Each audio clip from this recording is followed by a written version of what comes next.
Hello दोस्तों, स्वागत है आपका हमारे YouTube चैनल सबसे अनोखा सेंटर में। हम लोग अध्याय 12 की प्रश्नावली 12.2 को हल कर रहे थे और इस वीडियो में हम प्रश्न 2 को हल करेंगे। तो देखिएगा प्रश्न।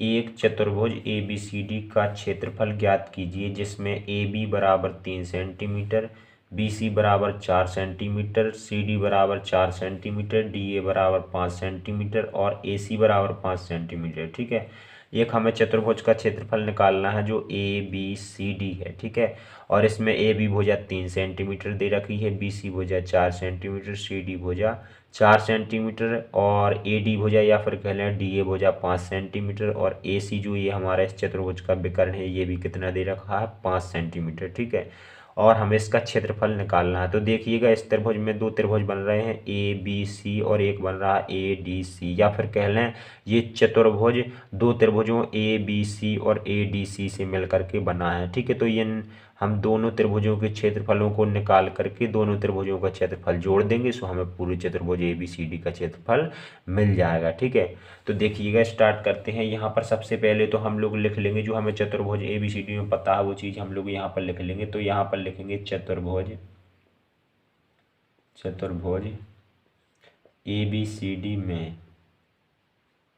ABCD में हमें इसकी AB भुजा पता है 3 सेंटीमीटर है, BC भुजा 4 सेंटीमीटर है और CD भुजा 4 सेंटीमीटर है और DA भुजा 5 सेंटीमीटर है और AC 5 सेंटीमीटर। ठीक है, ये हमने लिख लिया। ठीक है, अब देखिएगा अब हम लोग दोनों त्रिभुजों का क्षेत्रफल निकालते हैं एक एक करके। तो पहले हम ADC का क्षेत्रफल निकालते हैं। तो यहाँ पर लिख लेते हैं त्रिभुज ADC का क्षेत्रफल और हम लोग क्षेत्रफल के लिए सूत्र जानते हैं, हीरोन का सूत्र √S और S minus A, S minus B, S minus C। ठीक है, ये होता है हमारा त्रिभुज के लिए सूत्र, त्रिभुज के क्षेत्रफल के लिए। ठीक है, S क्या होता है, त्रिभुज की तीनों भुजाओं के योग का आधा होता है S। ठीक है, और जो ABC होती हैं यहाँ पर ये C है। ठीक है, ABC होती है ये त्रिभुज की तीनों भुजाएं होती हैं। ठीक है, तो एक काम करते हैं, पहले हम S का मान निकाल लेते हैं। ठीक है, तो S का मतलब है तीनों भुजाओं का योग, यानी A plus B plus C और बटे में 2, तीनों भुजाओं के योग का आधा। ठीक है, अब देखिएगा चूंकि हम त्रिभुज ADC की बात कर रहे हैं, ADC तो इसकी तीनों भुजाएं ये हैं, तो इन तीनों भुजाओं को हम लोग जोड़ देंगे 5 सेंटीमीटर, 4 सेंटीमीटर और 5 सेंटीमीटर। ठीक है, तीनों भुजाएं A, B और C। तो यहाँ पर जोड़ देते हैं 5 सेंटीमीटर प्लस 4 सेंटीमीटर और प्लस 5 सेंटीमीटर, तीनों भुजाओं को जोड़ दिया, बटे में कितना है, 2 है। तो इस प्रकार से हमने कर लिया।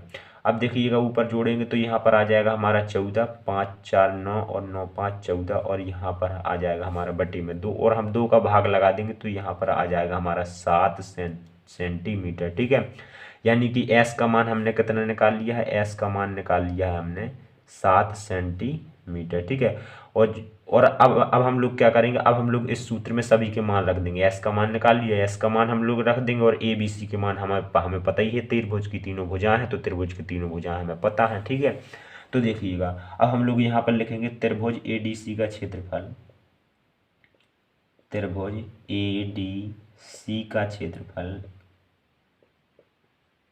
क्षेत्रफल बराबर अंडर रूट के अंदर क्या है, S है, सो हम S की जगह पे कितना रखेंगे, 7 रखेंगे। तो यहाँ पर हमने रख दिया। ठीक है, 7। अब क्या है, S माइनस A है, तो 7 और माइनस A की जगह पे हम लोग कितना रखे थे, 5 रखे थे, तो यहाँ कर देंगे 5। ठीक है, फिर क्या हमारा S माइनस B है, तो 7 माइनस B की जगह पे हम लोग क्या रखे थे, 4 रखे थे, तो यहाँ पर 4 लिख देंगे। और S माइनस C यानी कि 7 माइनस 5, 7 माइनस 5, इस प्रकार से हम लोग कर दिए। ठीक है, अब देखिएगा इसे हम लोग आगे हल कर लेते हैं। तो यहाँ पर क्या हमारा √7 और यहाँ पर हम लोग कोष्टक हटाएंगे, गुणा लगा देंगे और 7 में से यहाँ हम लोग 5 को घटा देंगे तो यहाँ पर हमारा 2 बचेगा और यहाँ पर 7 में से हम लोग 4 को घटा देंगे तो यहाँ पर हमारा 3 बचेगा। यहाँ पर 7 में से 5 को घटा देंगे तो यहाँ पर हमारा कितना बचेगा, यहाँ पर हमारा 2 बचेगा। ठीक है, इस प्रकार से हमने कर लिया। अब देखिएगा यहाँ पर दो का एक जोड़ा बन रहा है, क्या बन रहा है, दो का एक जोड़ा बन रहा है। तो हम लोग जानते हैं यदि अंडर रूट में किसी भी संख्या का जोड़ा बनता है तो वह संख्या अंडर रूट से बाहर आ जाती है, तो दो को हमने अंडर रूट से बाहर कर लिया। और देखिएगा 7 और 3 का तो जोड़ा नहीं बन रहा, तो ये अंडर रूट के अंदर ही रहेंगे, ठीक है। तो यहाँ पर 7 गुणा 3, अब 7 और 3 का गुणा कर देंगे तो 2 और अंडर रूट यहाँ पर कितना हो जाएगा, 21 हो जाएगा, ठीक है। और हम लोग अंडर रूट 21 का जब हम लोग मान निकालेंगे तो यहाँ पर इसका मान आ जाएगा 4.6 के लगभग, ठीक है। और 4.6 और 2 का गुणा कर देंगे तो यहाँ पर आ जाएगा हमारा 9.2 सेंटीमीटर का स्क्वायर। चूँकि हमने क्षेत्रफल निकाला है तो जो भी हमें नाप दी होती है, जैसे यहाँ पर सेंटीमीटर दी गई थी ना, तो क्षेत्रफल के लिए हम उसका स्क्वायर कर देते हैं, ठीक है। तो हमने ADC का क्षेत्रफल निकाल लिया, ये हमारा इतना निकल के आ गया है, ठीक है। इसे हम लोग क्या करेंगे, समीकरण फर्स्ट मान लेंगे।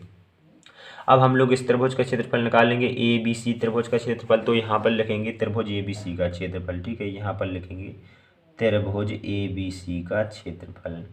हमने ADC का तो निकाल लिया, अब ABC की बारी है, तो ABC का क्षेत्रफल भी निकाल लेते हैं, ABC का क्षेत्रफल, ठीक है। सूत्र हमारा वही रहेगा, अंडर रूट के अंदर S minus A S minus B S minus C, ठीक है। इस प्रकार से ये हमारा सूत्र है।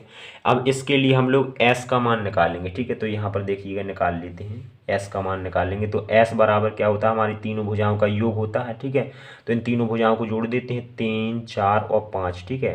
3 4 और 5, तो यहाँ पर 3 + 4 + 5 और बटे में 2, तीनों भुजाओं का योग बटे 2। और अब देखिएगा इसे हल कर लेते हैं, तो यहाँ पर इन सभी को जोड़ देते हैं, तो यहाँ पर हो जाएगा हमारा 12 और बटे में कितना है, 2। और 12 में हम लोग 2 से भाग लगा देंगे, तो यहाँ पर S बराबर आ जाएगा हमारा 6 सेंटीमीटर, ठीक है। हमने S का मान निकाल लिया। अब देखिएगा इस सूत्र में हम लोग मान रख देते हैं, तो यहाँ पर त्रिभुज का क्षेत्रफल क्या निकल के आ जाएगा, यहाँ पर लिखेंगे, यहाँ से स्टार्ट करते हैं, त्रिभुज ABC का क्षेत्रफल, ABC का क्षेत्रफल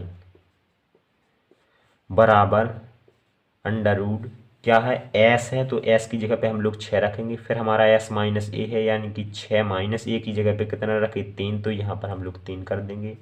फिर 6 माइनस 4 कर देंगे, चूँकि S माइनस B है। फिर हमारा S माइनस C है, तो 6 माइनस 5 कर देंगे, ठीक है। अब हम लोग इसे हल कर लेंगे, तो यहाँ पर कितना आ जाएगा, अंडर रूट के अंदर आ जाएगा हमारा 6 और गुणा, यहाँ पर हमारा 6 में से 3 जाएगा तो यहाँ पर 3 बचेगा, 6 में से 4 जाएगा तो यहाँ पर 2 बचेगा, और 6 में से यहाँ पर 5 जाएगा तो यहाँ पर हमारा 1 बचेगा, ठीक है। इस प्रकार से अब देखिएगा इसे और आगे हल कर लेते हैं। तो यहाँ पर देखिएगा हम लोग 6 को क्या लिख सकते हैं, 6 को हम लोग लिख सकते हैं 2 गुणा 3, ठीक है, 2 गुणा 3।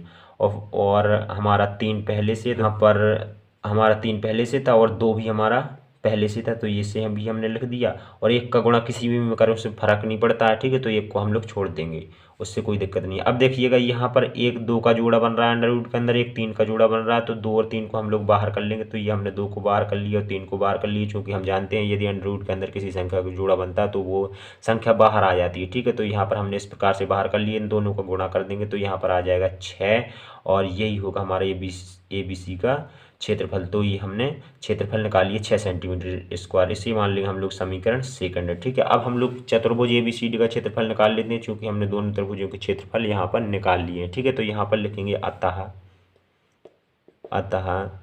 ABCD का क्षेत्रफल, ABCD का क्षेत्रफल, तो हमने क्या बताया था आपको, हमें चतुर्भुज ABCD का क्षेत्रफल निकालने के लिए दोनों त्रिभुजों के क्षेत्रफलों को जोड़ना पड़ेगा। तो यहाँ पर हम लोग समीकरण फर्स्ट से जो हमने क्षेत्रफल निकाला था 9.2, इसे लिखेंगे यहाँ पर 9.2, और प्लस जो हमने सेकंड में निकाला 6, इसे लिखेंगे इस प्रकार से, और इन दोनों को जोड़ देंगे तो यहाँ पर आ जाएगा 15.2। और चूँकि हमें नाप सेंटीमीटर में दी गई तो सेंटीमीटर स्क्वायर, चूँकि हम क्षेत्रफल निकाल रहे हैं, तो ये आ जाएगा हमारा चतुर्भुज ABCD का क्षेत्रफल इस प्रकार से, ठीक है। और इस प्रकार से हमारा दूसरा प्रश्न कंप्लीट हो जाता है। चलिए मिलते हैं अगली वीडियो में, धन्यवाद।